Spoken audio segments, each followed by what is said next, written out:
Starý Bateman, Patrick Bateman.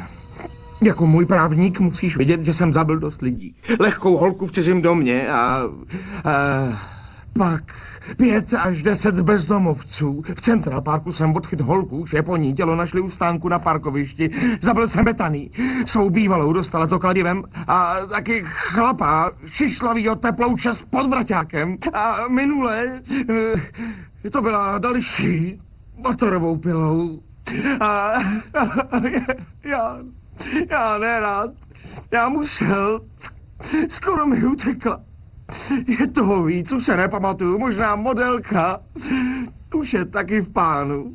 No a Paul Allen. Zabil jsem Paula Allena sekerou do hlavy. Je na kusy a teď se rozkládá ve vaně. Nevím, co se to děje, ale mám na triku tak 20 lidí, možná 40. A vraždy jsem si nahrával. 5 obětí to video vidělo. A dokonce jsem snědl pár mozků. Hergot, v restauraci špatně vaří. A dneska večer... Dneska jsem musel zabít spoustu lidí najednou. Vůbec nevím, jak se z toho tentokrát dostanu.